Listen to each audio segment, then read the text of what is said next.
Hello, everybody, and thank you so much for tuning in today.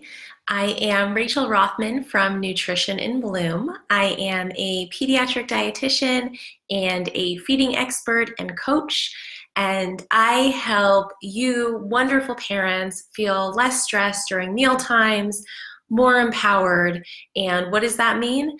I give you tips and tools and strategies and recipes so you can provide a variety for the most selective of eaters to help them try new foods and to help you have more peace so you're not constantly thinking about what foods that you're going to be serving and you have a plan of action to really stick to and to go get. So, that was good.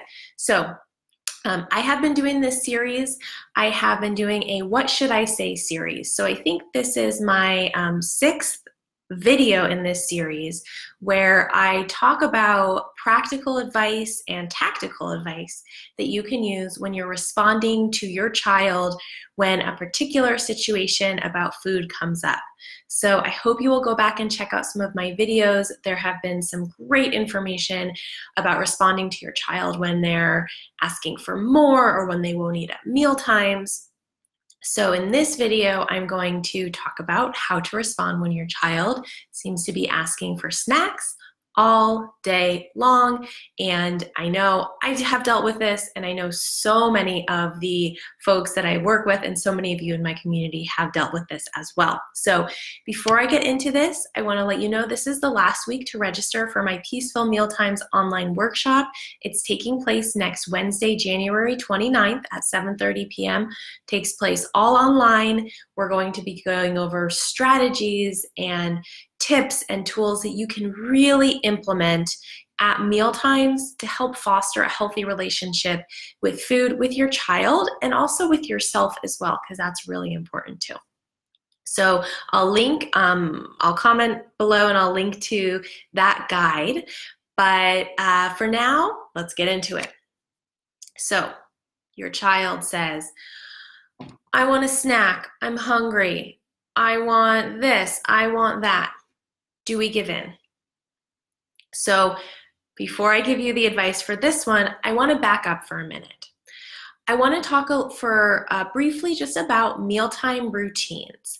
I am a huge proponent of having a structure around meal and snack times. Children really thrive on routine and predictability, so it can be super helpful to have that predictability when it comes to eating times. I usually recommend we do breakfast snack, lunch snack, dinner, sometimes a bedtime snack, depending on your schedule. For younger children, the recommendation is that they need to eat every about 2 to 3 hours. Older children can sometimes go a little longer, maybe 3.5, 4 hours. But every child's a little different, so it's important to evaluate your own child and see what works best for you and for them. If your child is in preschool or in daycare or in elementary school, they have that predictable snack and lunchtime.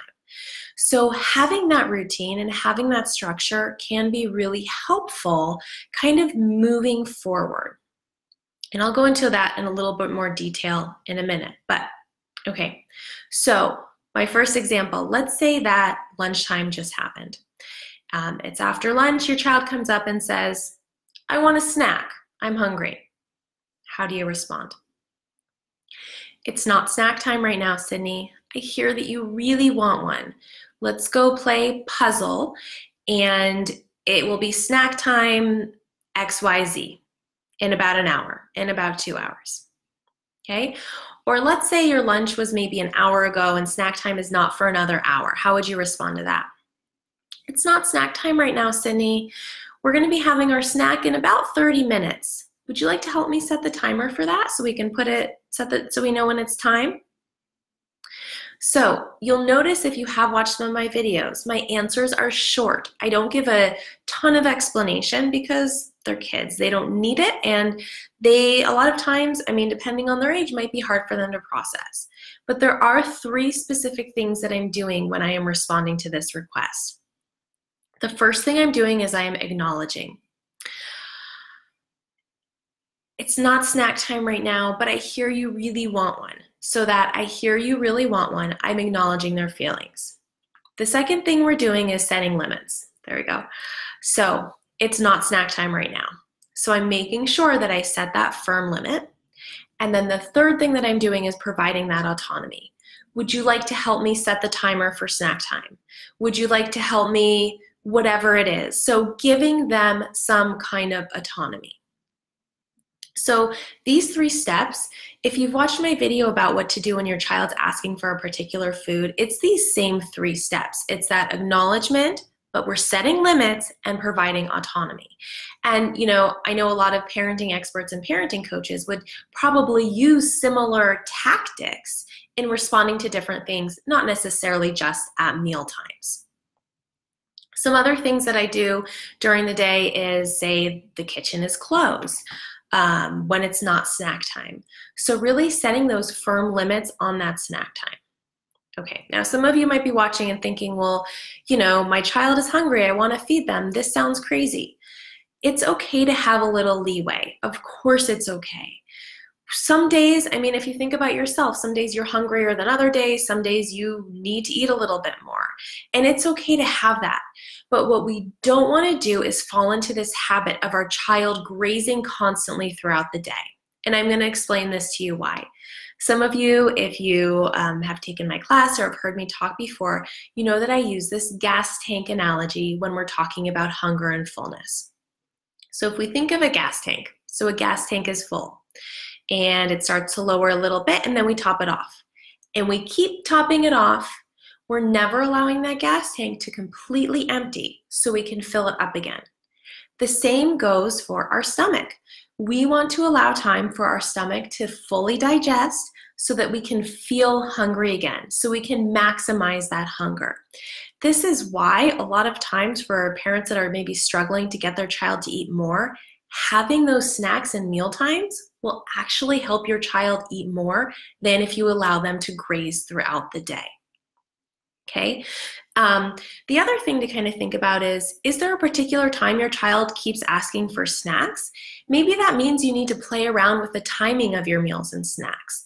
There's nothing set in stone about this. Parenting is not a game, but we're figuring things out as we go along, and we can adjust according to how our child changes, how we change, the day of the week. So play around with this, but don't always give in to their demands. And it's okay, let's say they didn't eat a lot for lunchtime and you want to make your snack a little bit earlier, that's okay, but we're not giving into that demand of having a snack right after lunchtime. Okay, and I want you to, again, watch some of my other videos. So when your child doesn't eat at lunch, what I remind you to do is to say, this is our opportunity to eat. Our next time to eat is going to be at afternoon snack. So we have to set those limits, respectful limits. Okay, so that is my advice on snacks. If you want more, I would love to have you at my Peaceful Mealtimes online workshop, which is next week, next Wednesday, January 29th at 7:30 p.m.